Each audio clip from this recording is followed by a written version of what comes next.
ಕಾವೇರಿ ವಿಚಾರವಾಗಿ ಸರ್ವ ಪಕ್ಷಗಳ ಸಭೆ, ಸಿಎಂ ಗೃಹ ಕಚೇರಿ ಕೃಷ್ಣಾದಲ್ಲಿ ಮೀಟಿಂಗ್.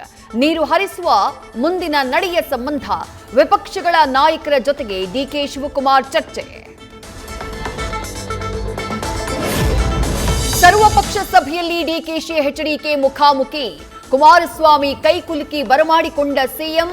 ಸಭೆಯಲ್ಲಿ ಡಿಕೆ ಶಿವಕುಮಾರ್ ಅಕ್ಕಪಕ್ಕದಲ್ಲಿ ಸಿದ್ದರಾಮಯ್ಯ, ಯಡಿಯೂರಪ್ಪ.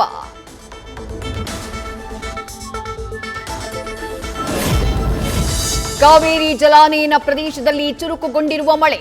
100 ಅಡಿ ತುಂಬುವತ್ತ ಕೆಆರ್ಎಸ್ ಅಣೆಕಟ್ಟು. ಸದ್ಯ 97 ಅಡಿ ನೀರಿದ್ದು ಮಳೆ ಮುಂದುವರೆದರೆ ಶೀಘ್ರ ಭರ್ತಿ.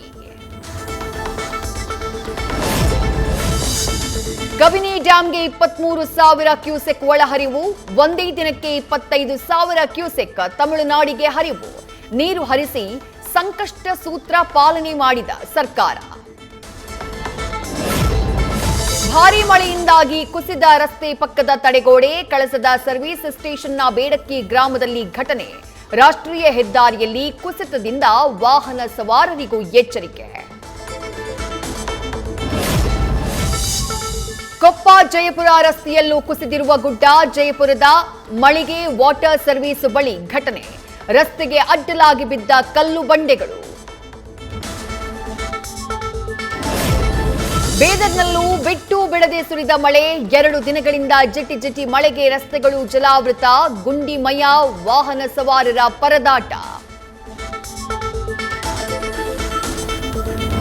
ಮಹಾರಾಷ್ಟ್ರದಲ್ಲಿ ಮಳೆ ಹಿನ್ನೆಲೆ ಕೃಷ್ಣಾ ನದಿಗೆ ನೀರು. 1 ಲಕ್ಷ ಕ್ಯೂಸೆಕ್ಗೂ ಹೆಚ್ಚು ಒಳಹರಿವಿನಿಂದ 6 ಸಂಪರ್ಕ ಸೇತುವೆಗಳು ಮುಳುಗಡೆ. ಪ್ರವಾಹ ಪರಿಸ್ಥಿತಿ ಎದುರಿಸೋಕೆ ಜಿಲ್ಲಾಡಳಿತದ ತಯಾರಿ. ರಾಯಚೂರು ಜಿಲ್ಲೆಯಲ್ಲಿ ಕೃಷ್ಣಾ ನದಿ ಹರಿವು ಹೆಚ್ಚಳ. ಬಸವಸಾಗರ ಜಲಾಶಯದಿಂದ 1,05,474 ಕ್ಯೂಸೆಕ್ ನೀರು ಬಿಡುಗಡೆ. ಬಸವೇಶ್ವರ ದೇವಸ್ಥಾನ, ಲಕ್ಷ್ಮೀ ನರಸಿಂಹ ದೇವಸ್ಥಾನ ಮುಳುಗಡೆ. ದಕ್ಷಿಣ ಕನ್ನಡ ಜಿಲ್ಲೆಯಲ್ಲಿ ಹೆಚ್ಚಿದ ಗಾಳಿ ಮಳೆ. ಪ್ರಕ್ಷುಬ್ಧಗೊಂಡ ಸಮುದ್ರ. ದಡಕ್ಕೆ ಅಪ್ಪಳಿಸ್ತಾ ಇರೋ ರಕ್ಕಸ ಗಾತ್ರದ ಅಲೆಗಳಿಂದ ಮತ್ತೆ ಕಡಲ್ಕೊರೆತ. ತೀರ್ಥಹಳ್ಳಿಯ ಇಂದಿರಾನಗರದಲ್ಲಿ ಗುಡ್ಡ ಕುಸಿದು 3 ಕಾರ್ಮಿಕರು ನಾಪತ್ತೆ. ಕೊಪ್ಪಳ ಜಿಲ್ಲೆಯ 3 ಶೋಧ ಕಾರ್ಯ. ಗಾಯಾಳುಗಳು ಆಸ್ಪತ್ರೆಗೆ ದಾಖಲು. ಕೊಡಗು ಜಿಲ್ಲೆಯಲ್ಲಿ ಹೆಚ್ಚಾದ ಮಳೆಯ ತೀವ್ರತೆ. ಹವಾಮಾನ ಇಲಾಖೆಯಿಂದ ರೆಡ್ ಅಲರ್ಟ್ ಘೋಷಣೆ. ಬೆಟ್ಟ, ಗುಡ್ಡ, ನದಿ ಪಾತ್ರದ ಜನತೆಗೆ ಎಚ್ಚರಿಕೆ ವಹಿಸೋಕೆ ಸೂಚನೆ. ಕೊಡಗಿನ ಕರಿಕೆ ಗ್ರಾಮದ ವ್ಯಾಪ್ತಿಯ 3 ಕಡೆ ಬರೆ ಕುಸಿತ. ಮಳೆಯ ನಡುವೆ ಹೆಚ್ಚಾಯಿತು ಢವಢವ. ಆತಂಕದಲ್ಲಿ ಸ್ಥಳೀಯರು.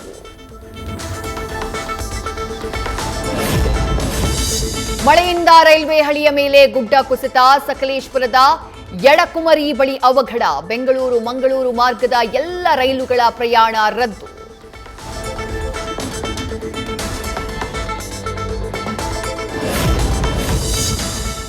ರಾಜ್ಯದಲ್ಲಿ ನೈಋತ್ಯ ಮಾನ್ಸೂನ್ ಚುರುಕು. 5 ದಿನಗಳ ಕಾಲ ರಾಜ್ಯದಲ್ಲಿ ಭಾರೀ ಮಳೆ. ಕರಾವಳಿ, ಮಲೆನಾಡು ಭಾಗದಲ್ಲಿ ಅಬ್ಬರಿಸಲಿದ್ದಾನೆ ವರುಣ. ಬೆಳಗಾವಿಯಲ್ಲಿ ಮಲಪ್ರಭಾ ನದಿಗೆ ಶಾಸಕರಿಂದ ಬಾಗಿನ ಅರ್ಪಣೆ. ಘಟಪ್ರಭಾ ಬಲದಂಡೆ ಕಾಲುವೆಗೆ ಸಚಿವ ಸತೀಶ್ ಜಾರಕಿಹೊಳಿ ಭೇಟಿ. ಕಾಲುವೆ ದುರಸ್ತಿ ಬಗ್ಗೆ ಮಾಹಿತಿ. ಅಸ್ಸಾಂನಲ್ಲಿ ಕಳೆದ 60 ವರ್ಷಗಳಲ್ಲೇ ಭೀಕರ ಪ್ರವಾಹ. ಮಳೆ ಸಂಬಂಧಿತ ಅವಘಡದಲ್ಲಿ ಮೃತರ ಸಂಖ್ಯೆ 82ಕ್ಕೆ ಏರಿಕೆ. 3 ಲಕ್ಷಕ್ಕೂ ಅಧಿಕ ಜನರಿಗೆ ಜಲ ಸಂಕಷ್ಟ. ಕೇರಳದಲ್ಲಿ ಭಾರೀ ಮಳೆ. 8 ಜಿಲ್ಲೆಗಳಿಗೆ ರೆಡ್ ಅಲರ್ಟ್ ಘೋಷಣೆ. ಪಂಪಾ ಸೇರಿ ಪ್ರಮುಖ ನದಿಗಳಲ್ಲಿ ನೀರಿನ ಮಟ್ಟ ಏರಿಕೆ. ಡ್ಯಾಂಗಳಿಂದ ಅಪಾರ ಪ್ರಮಾಣದ ನೀರು ರಿಲೀಸ್. ಕೆಎಸ್ಆರ್ಟಿಸಿ, ಬಿಎಂಟಿಸಿ ಪ್ರಯಾಣಿಕರಿಗೆ ಶಾಕ್. 4 ನಿಗಮಗಳ ಬಸ್ ಟಿಕೆಟ್ ದರ ಏರಿಕೆ ಫಿಕ್ಸ್. ಸಿಎಂ ಡಿಕೆ ಶಿವಕುಮಾರ್ಗೆ ನಿಗಮಗಳಿಂದ ಮನವಿ. ನ್ಯೂಸ್ ಫಸ್ಟ್, ನಿರ್ಭೀತಿಯಿಂದ ನಿಮ್ಮ ಪರವಾಗಿ.